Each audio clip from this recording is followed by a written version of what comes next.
much do you think this house is? Oh.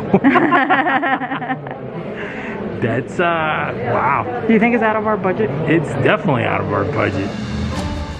If you ever set foot in Spain, it would be a shame not to come to Granada and explore this city's grand Islamic architecture.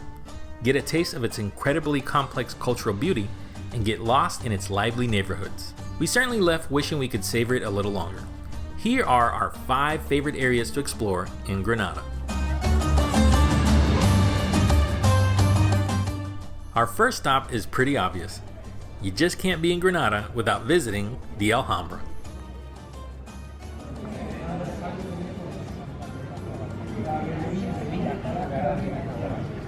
I feel like I'm in Alice in Wonderland.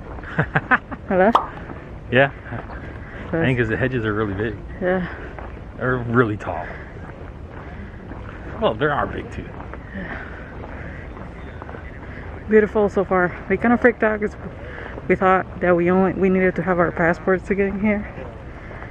But luckily we had our license. The licenses work. Yeah, they accepted that. Yeah. Bullet dodge there. Yes. Originally built in 889 on the remains of Roman fortifications, this formidable palace was rebuilt by the Moors in the 13th century and later became the court for Catholic monarchs Ferdinand and Isabella.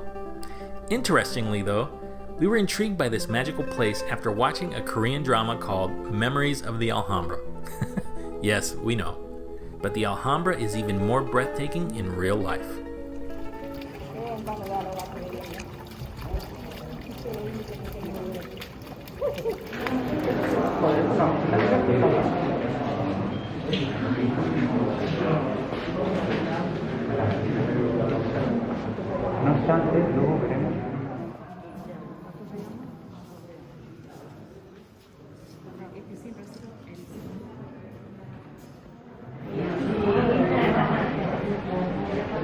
Are you impressed? I am. It's like a very, very intricate and very beautiful. Yeah. It took me by surprise how beautiful it is. It is really beautiful. Yeah, and they were very smart with the way they designed these buildings.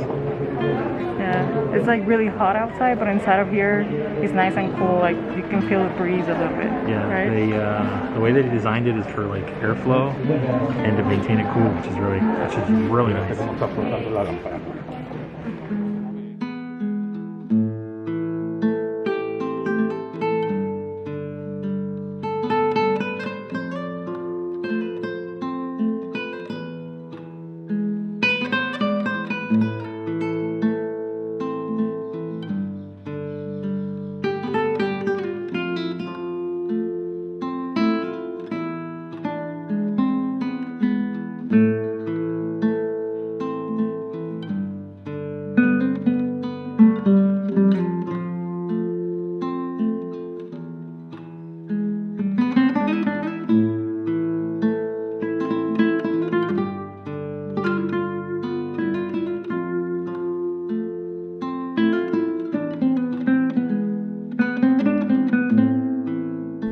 The presence of the Alhambra is unavoidable in Granada.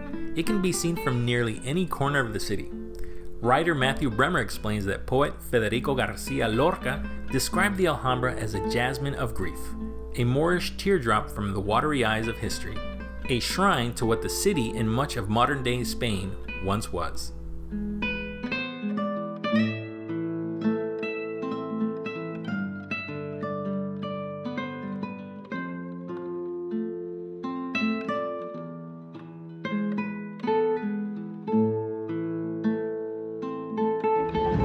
All right, so we're on Calle de las Teterías. It's a street famous for having a lot of Moroccan influence. Also, there's a lot of great tea shops that sell like pastries, like I said, teas, infusions, and we're gonna go check it out now. A mí, si tú quieres ir al sultán árabe, yo voy ahí. Me queda así.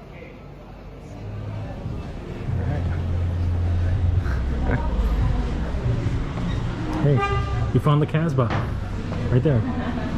Rock the Casbah.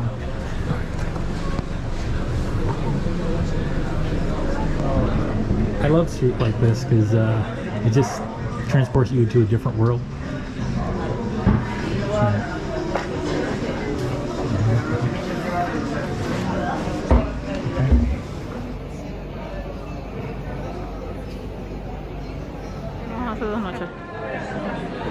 came here 2 nights ago. We had some tea and some really great pastries. A shout out to Granada artist Giovanna Verni and Cristina Cernuda for showing us around. Dar to jump. Okay, so. Esto está tan bonito. Yo quiero una sala así. Eso me encanta. No, el próximo cuarto sí tenemos. El jueves vienen aquí. Sí, vamos a tener que venir. We'll tell you more about the food in an upcoming video, but needless to say, this was one of our favorite shops in Granada.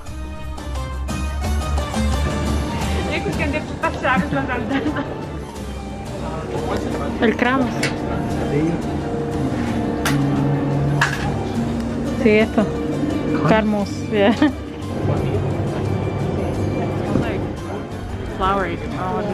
What'd you get though? Carmos. And what does it have? Figs.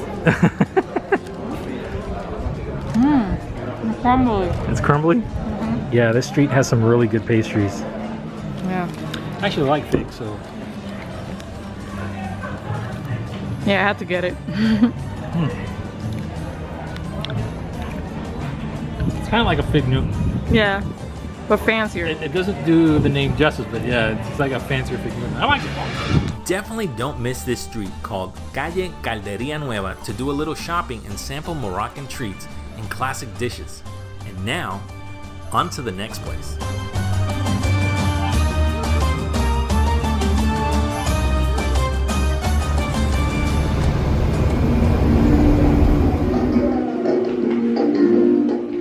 We're taking a bus to the neighborhood of Socromonte, on the hills looking at the Alhambra. This was the cradle of flamenco in this area, and where many gypsies settled since the 18th century. We're going to show you the cave dwellings where many raised their families.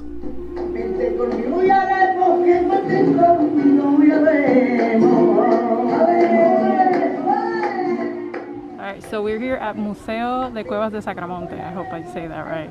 And it gives you an idea of how gypsies used to live back in the day. And I'm just very excited because I think I'm a gypsy at heart. Or maybe I was a gypsy in a past life, I don't know. But Nicole and I have moved quite a bit, right? Yeah, like five different cities at least together, and I've moved before that a whole bunch. So Yeah, so have I. So anyway, let's take a look. Yep. It is rosemary. It smells beautiful. Yeah, they do have a lot of herbs. Yeah, they have a ton of herbs. They have like sage and a whole bunch of other stuff. Yeah, like the person at the front entrance said that they had herbs for like cooking and for medicinal purposes. Yeah. That's really cool. Yeah. This is what olive tree looks like. It's full of olives.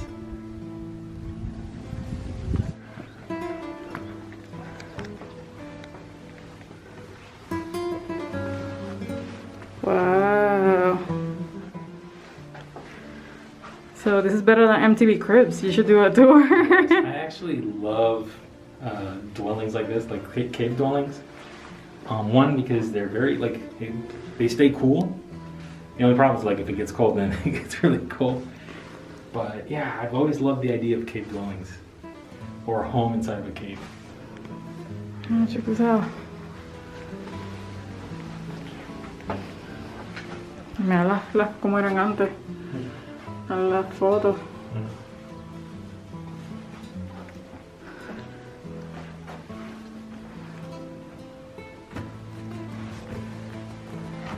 This would be $300 at Crate and Barrel. Yeah. It said on the outside that this was the stable, so I'm assuming that somewhere around here they kept the donkeys. Donkeys, not horses? No, well, I'm seeing pictures of donkeys. Oh, yeah. Or a mule. I don't know. Alright, so we have Crate and Barrel's new Fall 2021 basket collection. They're all $300 to $400. I'm just kidding, don't get mad at me. But yeah, it's very intricate. It's really, really nice work. She likes stairs like this. A la cocina. So I actually love seeing how people used to do things back in the day, especially like cooking and blacksmithing. And just to see how much things have evolved since then, right?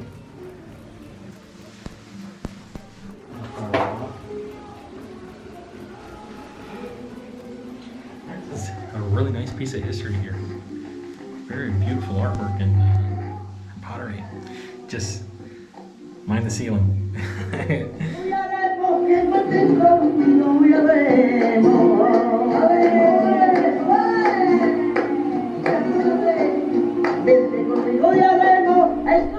From all the cave dwellings in this area, the most well-known are those dedicated to intimate flamenco performances. There are a few around town for anyone wanting to enjoy the music. It was really a treat to come here and learn about their history.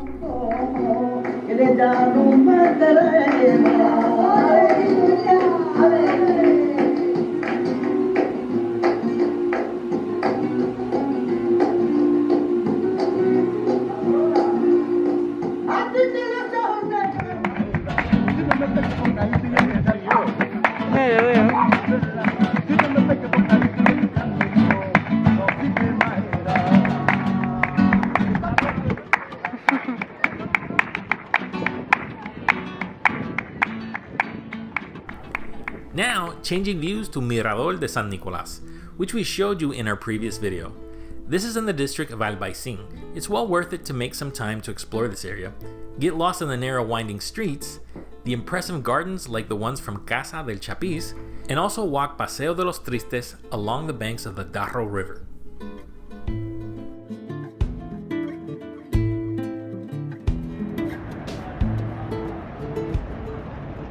Last but certainly not least, Granada's Centro Histórico is not only worthy of exploring for its elegant boulevards, shops, and classic bars, but you'll also find local events that are worth sticking around for.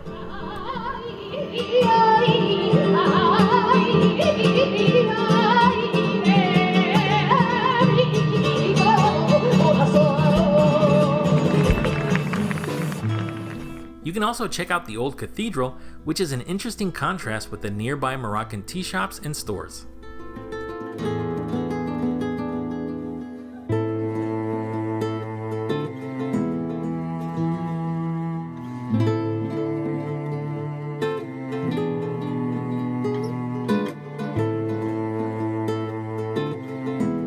If you want to do a little souvenir shopping, we recommend a store called Medievo, which has lots of dry teas, spices, and local sweets to take home.